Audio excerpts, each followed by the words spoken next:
Hello and welcome back to Sparrows End Home and Garden. I'm Mel and I make videos about my home, my garden and my allotment. This video is a July reset video and it's one where I'm going to talk about my goals and plans and things for July. I made a video like this last month, but I didn't upload it because I ended up taking on some extra work last month. I did for about 3 weeks. I did something called coursework moderation for an exam board in the UK, and it kept me really busy and it kept me off YouTube. I didn't make any videos about my allotment or garden. It's left me feeling really disorganised and a bit kind of messy in terms of what it is that I want to achieve over the summer.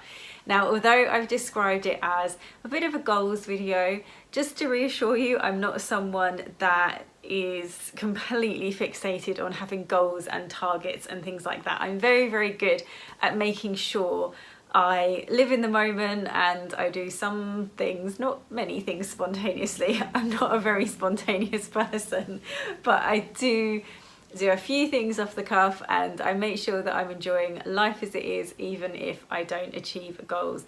For me, as someone who comes from a teaching background with timetables and having all of my time organised and set out and things prioritised for me naturally just because of the structure that I work in, I kind of need something, and that's what this video is going to be about. What I will do is, towards the front end of the video, I will do my kind of garden and allotment goals. I'll talk about those first of all, and I'll try and teach myself how to use the chapters feature on YouTube, so if there are topics that you're not interested in, you can just jump over them and go to the next one. Now, the order that this is going to run in is a little bit of chat about the channel itself, then allotment, garden, home, and some personal finance stuff, things to do with my budget, and then maybe a few personal bits added in at the end. So I'm sat here, I've got my cuppa, got my cup of tea, and I thought we'd have a chat. I like videos like this to listen to while I'm working, so I'm hoping that they'll be good for a few of you in that respect. Let's talk about the channel then. So the first thing, the most important thing is, I think, the fact that I'm enjoying making videos. I like it, it's good.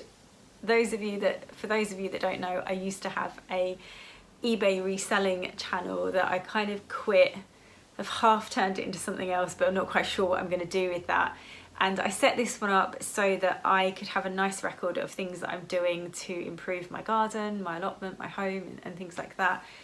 And I kind of didn't really get into it properly because, you know, we had the whole Rona situation and I kind of lost interest in doing it really. And then in the last few months, I guess, I have started making videos again. They're a little bit sporadic, they're not particularly consistent or regular, but I've enjoyed making them. And what's been really great is I had in my head and my little brain, I was thinking, if I can get about 250 views on the videos that I put out, then it feels to me, it's a benchmark that feels right for me.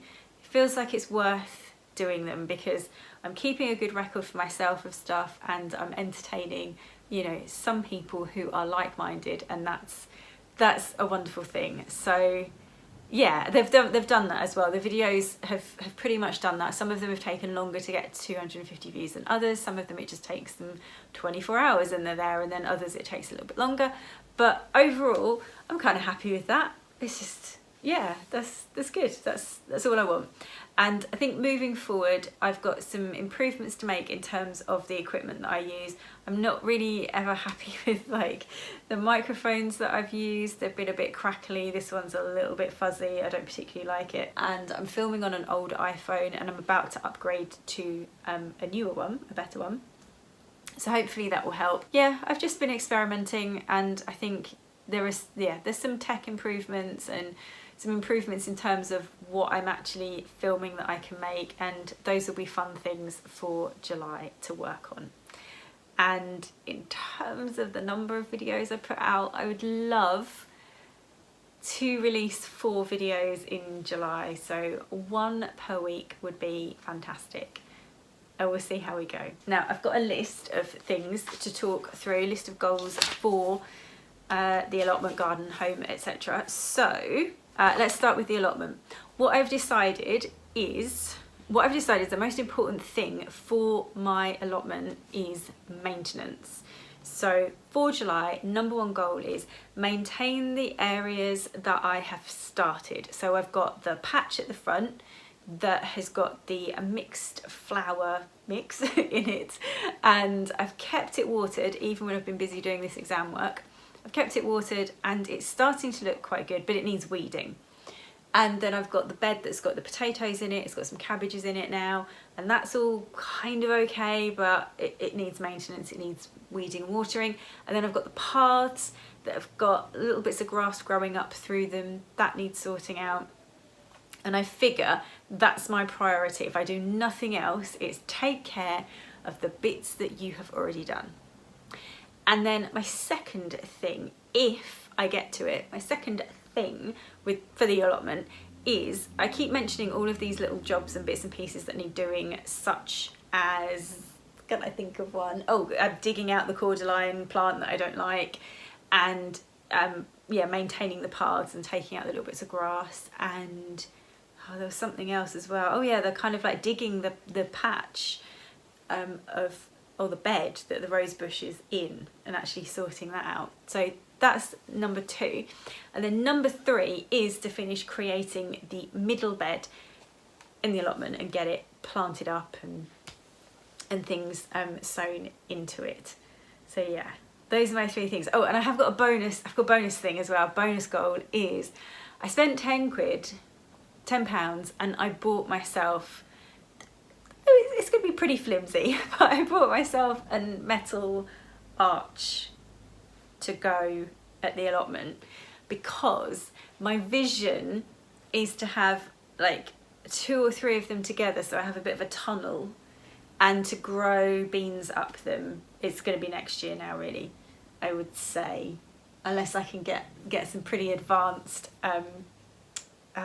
plug plants. If those other 3 things are taken care of, then I may well put that arch together and get that in. And then if I know I like it, I can go and order another 2 or 3 of them and kind of create the tunnel. But we shall see, we shall see. Right, so that's allotment. Garden. Garden is next. So number 1 is, it's very similar to the allotment actually, in the sense that I've got a lot of maintenance to do of the beds that already exist. So in my kind of 3 weeks off, the brambles in my flower borders have gone, well, they've gone insane. They think they're in the middle of a field rather than a cultivated bed in someone's back garden. And they're just horrific. I mean, I have all the nasty weeds in my garden, with the exception of 1 or 2 whose names I'm not even going to mention because I don't want to jinx it or encourage them or anything. But I've got some nasty, pernicious, crappy, horrible weeds, one of which is bramble, and it's trying to take over the beds that it's growing in. So I need to get all of that sorted. I need to do a lot of weeding, basically, a lot of weeding and mulching, and maintain what I've got. Second thing that I would like to do is I guess it's a patio area, but you wouldn't know it. The section at the very top of the garden that's near the house, and you kind of look out the kitchen window and there it is. It's an absolute state. Because I do all of my seed sowing and potting on there, it's covered in empty pots of plants that haven't been planted out yet, and there's soil everywhere and there's bags of stuff, and it's just terrible. It's just really awful. I'm just leaning in there because it's telling me I've got 10% battery left so on my phone as I'm recording this, so I need to hurry up. Right, yeah, so sort the patio out. I've also got incinerate garden waste, chip and shred some garden waste, which will help with mulching the beds, and making sure that all of those plants that I mentioned that are in their pots and they're all kind of on their last legs, get them all out. They all need planting out into big pots or into the beds, and that's what needs to happen. Oh, and I need to sow my brassicas as well. I it's not on my list, but I've just remembered it. I need to sow my I've sown my brassicas. Oh no, I've done it. I did it the other day. Oh my God, I put my kale in. It's fine. It's all good. Right, home. My decorating has kind of come to a bit of a standstill for some reasons. I've been distracted basically with garden allotment and just other stuff, and the exam work, just all of it. It's just come to a standstill. But what I want to do in July is to finish the little front hall, which, if I put my mind to it, shouldn't take more than, say, I don't know, like a Sunday's work, like one day's work, something like that. I need to put one more coat on the walls, because although I love the colour of the paint, it's that Wilkinson's paint again it's just really thin and rubbish and doesn't come up with an opaque colour that isn't patchy until you get to at least the third or fourth coat, and that one definitely needs 4. So I need to do that. I've got to sand the floorboards and stain or varnish them, and I've got a coat and shoe stand that I ordered ages ago thinking that I'd be ready to put it together, but I wasn't. So that needs sorting out, and I need to buy a mirror to hang on the wall so I can kind of, you know, like check myself as I go out so that I don't look a complete state, which I probably still will. But, you know, I need to put a mirror on the wall and paint the door, the other side of the door. And then I think that's done.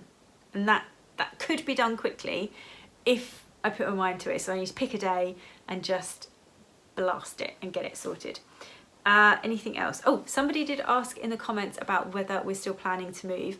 Yes, we are, but probably, well, no, not probably, definitely moving that into next year, just because my other half has started a new job, and you know, cost of living's all over the place at the moment, so trying to work out what your budget's actually going to be for kind of next year, it's a bit tricky at the moment.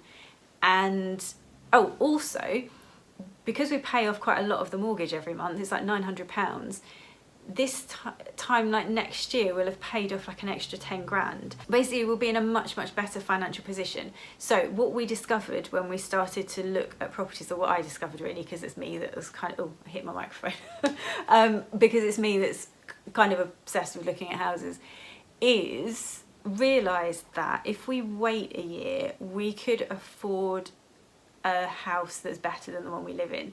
Now that's not to say that before, like, if I start complaining about this house, I know people are going to leap in the comments and say, don't you realise how lucky you are, you shouldn't complain about X, Y and Z. Like, I get it.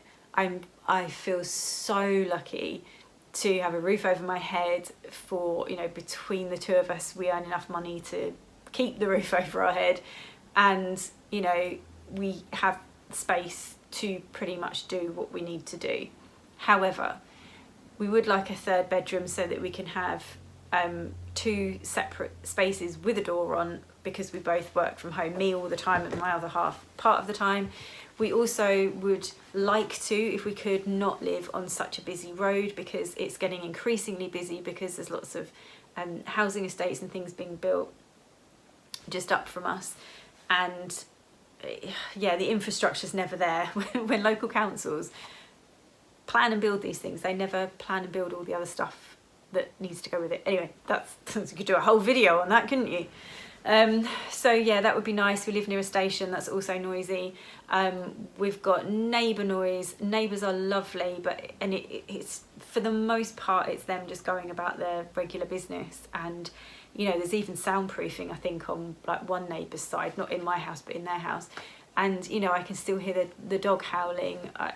There's both of my neighbours who are so nice. This is what's so difficult about it. They're so lovely, but they do like the power tools, and there are times when it's every day that there's power tools being used in the garden for the most part, and it's just that feeling of what would be really lovely, as grateful as we are to have what we have. If we wait a year, we might be able to live somewhere that's quieter, maybe semi-detached, maybe has a third bedroom, maybe isn't near a station, maybe isn't on a main road. There's all of these things that we would love to improve about our lifestyle and where we live. And if we wait a year, we could probably get more of them. I think that's the best way of saying it. If we wait a year, we can get more of the things that we want rather than just moving into something that's the same as here. And then also, you know, we're hoping to buy something cheaper than where we live so that we can pay off even more of the mortgage. I'm just like gagging for the mortgage to be paid off by the time I'm 45. So 3 more years, and we're there, hopefully. Oh, speaking of like when I'm 45, 3 more years, yesterday I got ID'd by the Tesco man, by my Tesco delivery driver. He wouldn't hand over my shopping to begin with. He kind of stood there, and I kind of, you know, ran to the door all excited. You know, the cupboards were bare, and opened the door and stood there, and he said, "Have you got any ID?" And I just stood there because for the life of me I couldn't process what he was asking me. I didn't get it because I just thought, this is just groceries. Is this a new thing that supermarkets are having to ID people to make sure, like, does he need to double check that I definitely live at this address, that I'm the householder or something? I just stood there looking at him for what felt like ages, just probably looking completely dumb. And then he said, "I need your ID, you look under 25. At which point I just like was partially registering how ridiculous that was, and then also thinking, well, why do I need to be over 25 to get my grocery shopping? And then realised that I got this really cheap bottle of wine in there for some cooking, and I was just like, he's IDing me for alcohol. It's like, oh my god, that's so crazy. And then I stood there and said, "I'm 42. And he looked at me like I was trying to pull a fast one. And then I said, "Do you want to see my elbow skin?" I just think I shouldn't be allowed to speak to people. But I tell you what it was. I was trying to think of like what part of me looks the oldest. And elbow skin was what I came up with. Oh dear God. But he gave me my shopping. I don't know what he thought of me. He didn't really crack a smile. I think he just thought I was weird, which is understandable. But yeah, I got my shopping. So oh my God. Yeah. Anyway, I can't quite fathom it because I've got lines in my forehead and my jawline's going, and anyway. It's just, do you want to see my elbow skin? Just of all the things. But right, that's beside the point. So what was my next topic going to be? Personal finance. That was it. Oh, well, the house move comes into it. Right, this is what we're going to do. I'm going to shift slightly.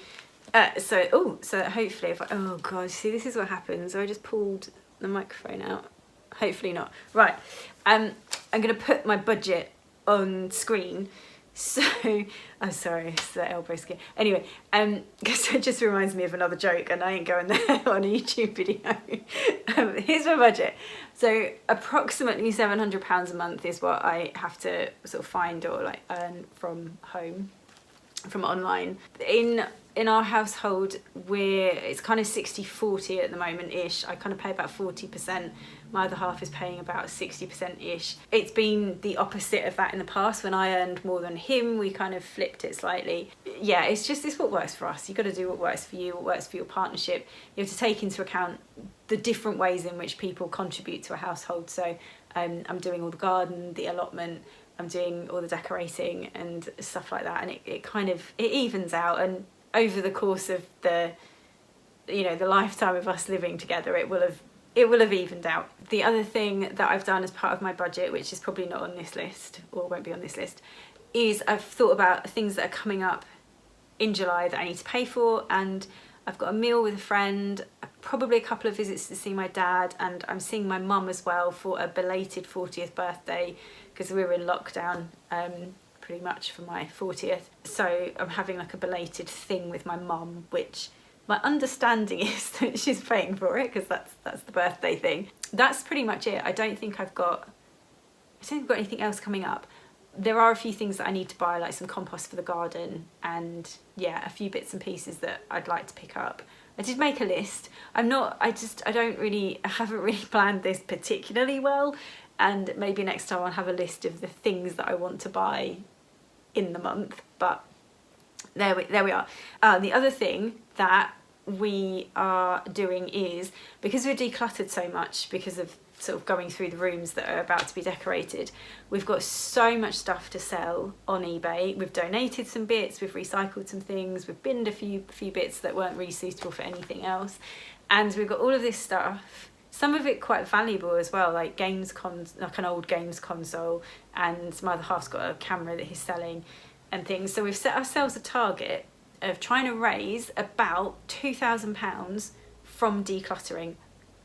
I think we'll get to 1,000. I think 2 is going to be a push, but we're going to try. We've got loads of stuff to put on there already, and then when we're sort of through all of that, we will just review everything else that we've got. I mean, I will, I'll go through my jewellery box and just see if I've got anything in there that I don't really wear, that I don't really want, that I could get a reasonable amount of money for.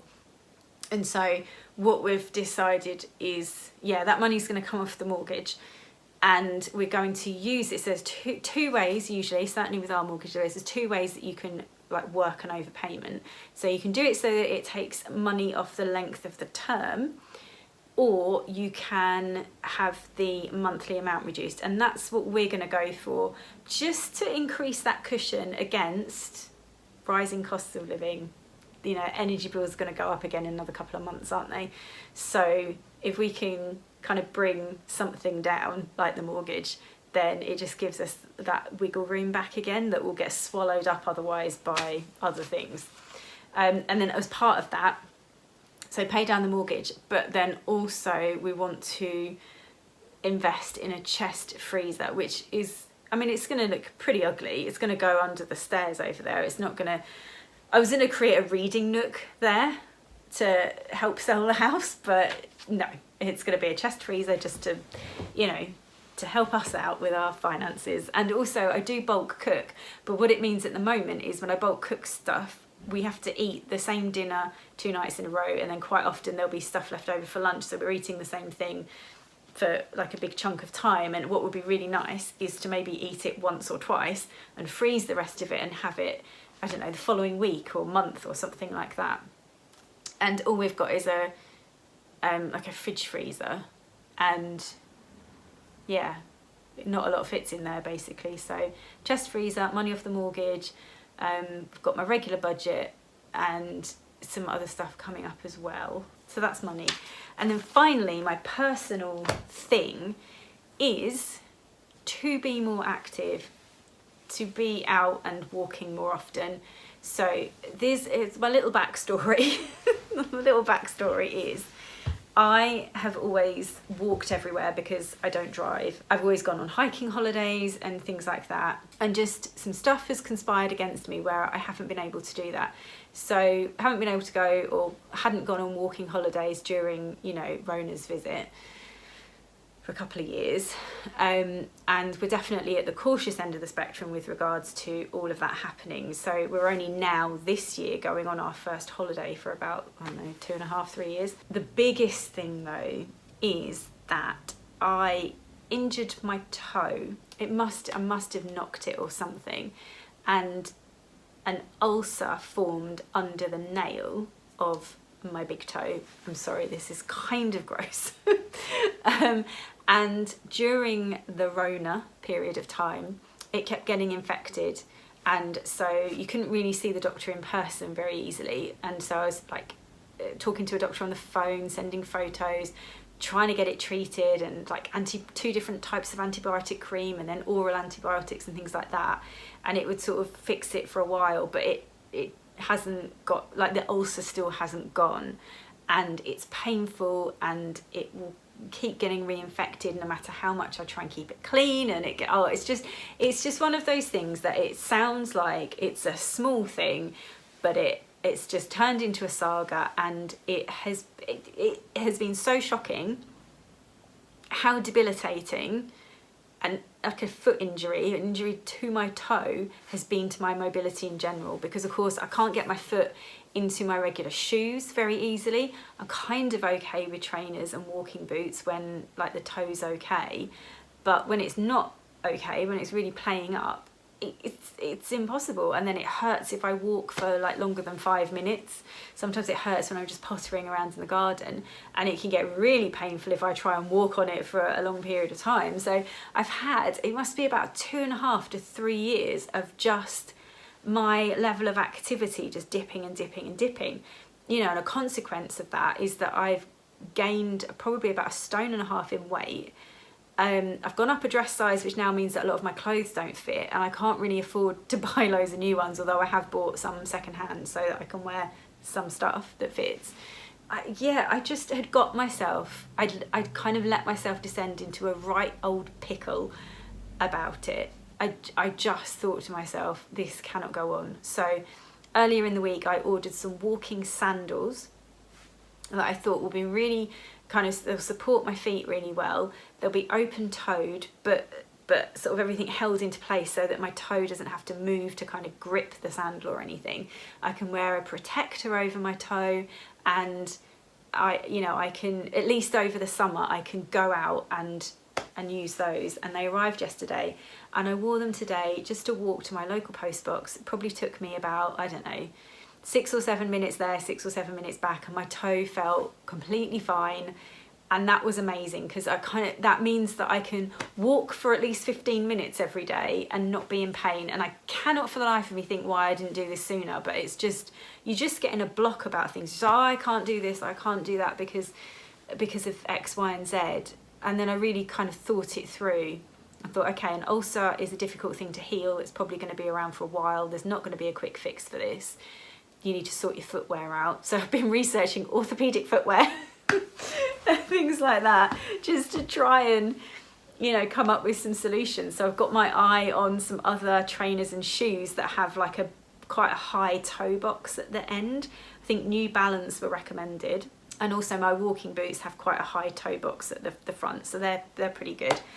And so basically my goal for July, getting back to that, is to get out, oh God, I keep touching this microphone, to get out every day, to just go and do something every day. Now I've got my comfortable walking sandals, and for 15 minutes minimum, because I know I can do that without being in pain.